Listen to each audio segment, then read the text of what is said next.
Hello, I just wanted to give you a little update as we enter Module 5. Module 5 is Learner Readiness Supporting Comprehension, which we've been discussing. And then we're going to specifically be talking about the teaching cycle with pre-assessment. I want you to see how this is working. If you look over on my left-hand screen right here, you can see that we are preparing.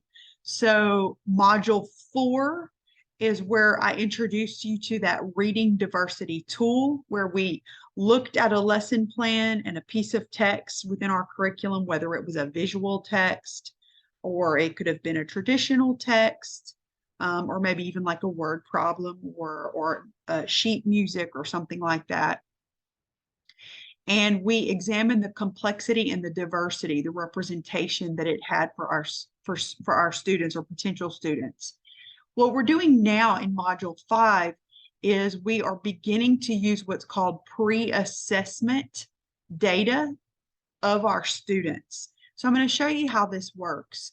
When you open up our module, please read over our objectives and essential questions. And then right here in the middle, I have 3 resources that I need for you to go over so that you can expand your understanding of text complexity.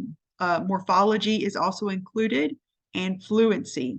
Remember, those are part of Scarborough's reading rope, which we talked about early on in modules 1 and 2.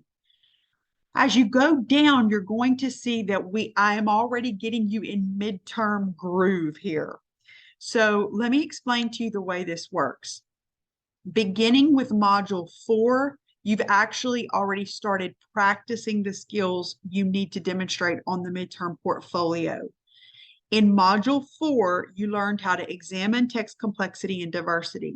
Now in Module 5, you're going to start gathering data from your learners in your field placement. So notice how this is going to work here. Reading diversity, which is a tool for selecting diverse text, which you did in Module 4, that's actually going to be worth 30 points. So you can't use the same one that you did in class. You're going to use a different one, but it'll be worth 30 points of our midterm.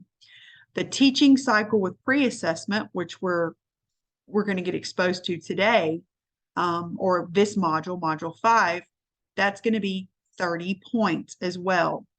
And then next week, we're going to do a Foursquare. It's actually a modified Foursquare and an annotation of a sample lesson. And that's going to be worth 40 points. Again, that'll be next week in Module 6.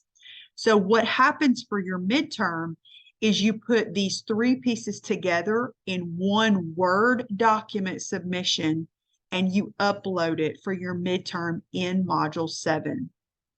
Ideally, you should be using data and lesson plans associated with your field placement class. However, modified as needed to complete the assignments.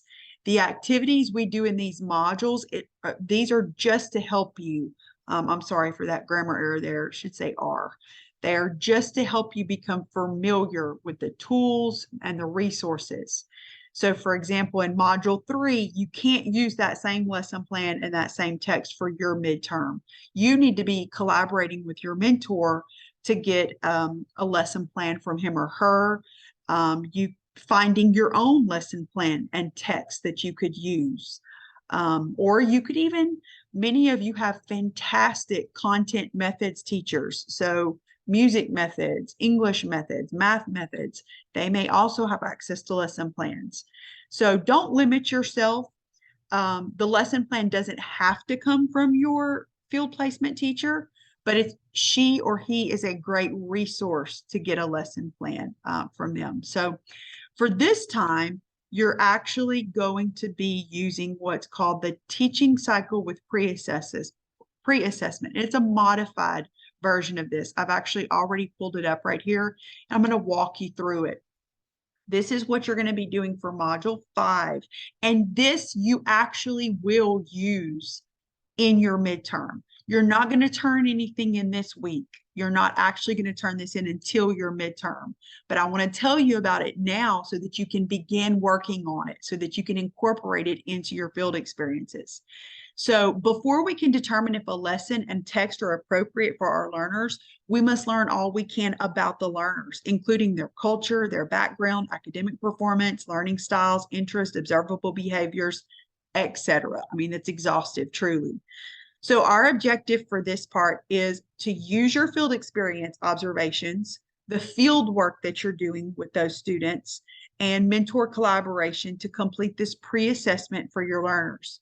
Select one section or class from your field placement to complete this pre-assessment learning data. So just select one of them. So you're going to do what's called a class profile for part 1. And I'm going to want you to label everything and number everything exactly like I have it in this template. Please don't deviate from that. It makes it much easier for me to grade and troubleshoot. So you're going to do a class profile. What's the grade or grades, depending on what the subject is? What is the subject? What is the period of the day? So I'm interested if it's 2nd hour, 7th hour. I want you to describe the general atmosphere of the class, including learner enthusiasm, motivation, engagement, attitude, interpersonal skills. So just the general atmosphere of the class. What's it like? Kind of give me a little setup there. The second part of it, oh, and a lot of times people want to know, how long does this need to be? A brief paragraph is fine. 3 or 4 sentences. Just tell me about the vibe of the class. You can even tell me some of the physical characteristics as well. Tell me about the learners. Are they interested in learning, or do they need a lot of motivation? That kind of thing. The second section is the student achievement and demographic chart. You will create a chart that includes student demographic data and observable behaviors within the academic context. Use numbers instead of names for student identifiers, and that way we're keeping everything very clinical here. It gives you really good practice for collecting data in the future. So some things that are commonly found in standardized data that we collect on students are gender, which we see it depicted as male and female. You may also see it as boy and girl in the lower grade sometimes.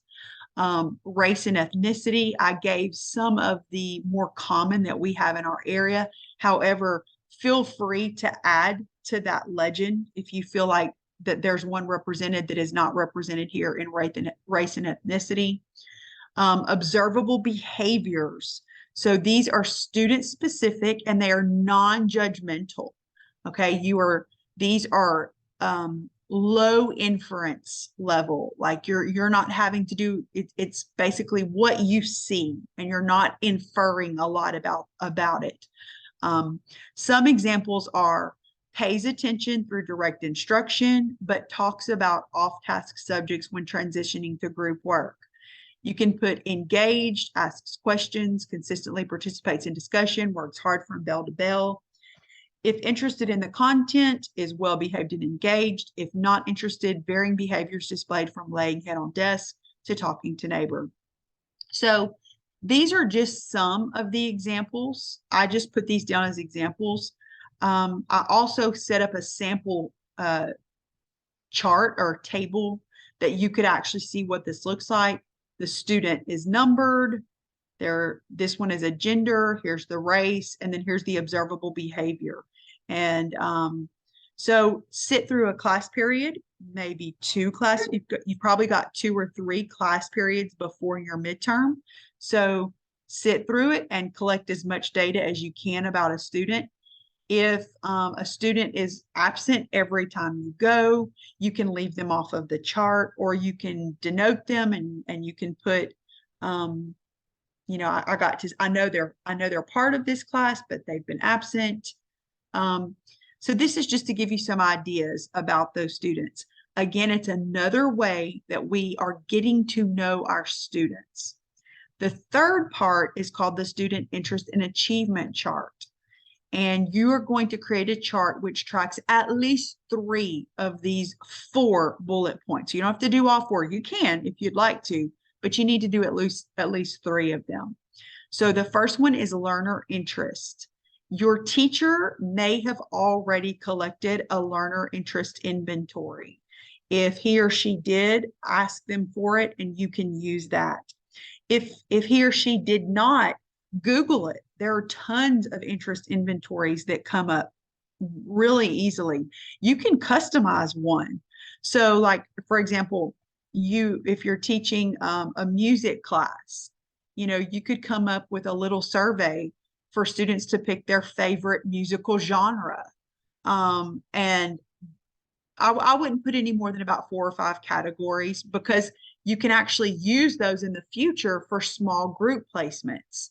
So that's one way. You could just come up with it and ask the teacher, can I please just quickly take this survey? You can do it pencil paper.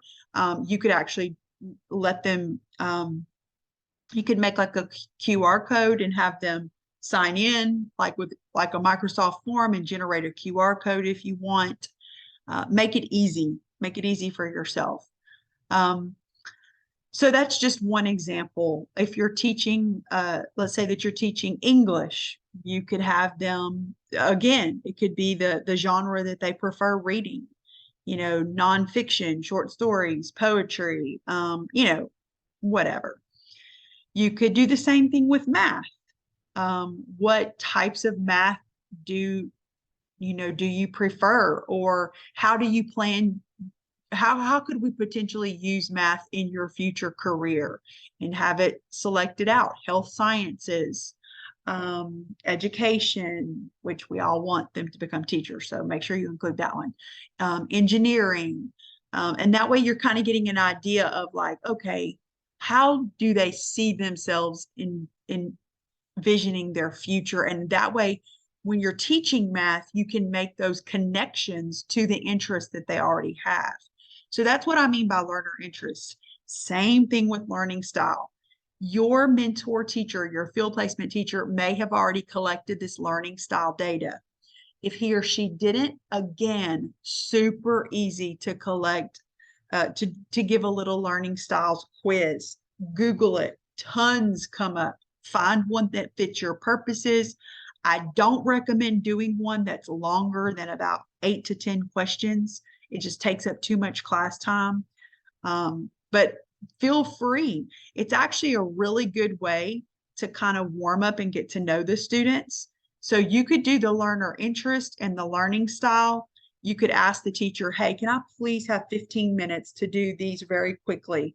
And it's a really great way to start to get to know the class by giving them these. Learner achievement is something that you can collaborate with the mentor on. He or she can share some achievement data with you. So for example, sharing standardized test scores, or maybe even their grades, their current grades in the class. So we're really talking about academic achievement here, maybe even a recent test that they took, whatever the mentor is comfortable giving you. And then next is the last one of your potential 3 is learner exceptionalities. And please put the explanation. And so you will need to collaborate with the mentor about this too. Does the learner have an IEP, an individualized education plan? Do they have a 504? Maybe they're English language learners. There are many different types here, and then give the explanation. So use existing data that the mentor teacher already has, such as last year's standardized test, maybe a pre-test for the current unit, a diagnostic test, a learning styles quiz, and or an interest inventory. If the mentor teacher does not have this data, ask if you can administer 1 to 2 assessments during one of your field experience periods. Again, please don't take more than about 15 minutes. Those teachers have a lot to do. And streamline your processes. Have it ready to go. Have your handouts ready or have your QR codes ready. Be prepared. The student numbers for this one should align with the previous chart, the table that you already put together. So here we go. This is a sample to show you what I'm talking about. There's the student number, and notice we've got some exceptionalities here. I put what the exceptionality was with an explanation. So it's an IEP for gifted and talented. This one is a 504. The student has dyslexia and dysgraphia. And then number 3, there was no exceptionality identified for this student. And that's how you would mark that. We use their LEAP scores for 7th grade. And then it would be connected to the content. So for example, this would be English or math, or so if you are perhaps maybe in a music class, this might be something about one of their latest tests that they took in music, or a music chair test or something that they took. You could also include data such as like if they're in an honor band or a jazz band or something like that for achievement data. The learning style quiz is the one that we used here. If we didn't want to do the learning styles, we could have done a learner interest. So I'm simply asking for 3 types of data that reveal student interests or achievement. So then our last part of this is the reflection part. And there are 4. There are 4 questions that are directly related to the data that you collect on these students and how it's going to potentially shape the way that you teach them and the materials that we select for them to include in the learning activities. And then lastly, there is a rubric, and that way you can grade yourself as you go to see how well you're doing on this assignment. So I'm going to go ahead and flip over back to Module 5, and that takes care of it. So you don't actually have to turn anything in this week for it. It's simply, I want you to know about it because you will have to turn it in 2 weeks. So Module 7 is where we do our midterm, Module 7. So be thinking about that and be collaborating with the mentor on collecting that data. Don't forget, you're reporting to the field. Have fun, enjoy yourself. In Module 6, so that's next week, you're going to submit 7.5 hours of field experience. Some of you have already jumped into the field, and you're probably going to get all of the 7.5 hours from the field. Some of you may have not gotten in the field yet, so you may have more of those video hours. Please remember that only 5 of your hours can be video hours. So you at least need 1.5 field hours. And you're going to need that anyway in order to begin collecting that data that you're going to need for your midterm. So that kind of sets you up for this week. Don't forget about literacy strategies mini lessons. That was part of last week's Module 4's requirements. That's, you're going to go and visit the resources section. You need to sign up by February 6th for the one that you want to teach to your peers. And then I've got some reflections to kind of walk you through what you should have learned through this module and a recap of our assignments. So please email if you have any questions, and I hope you have a great week.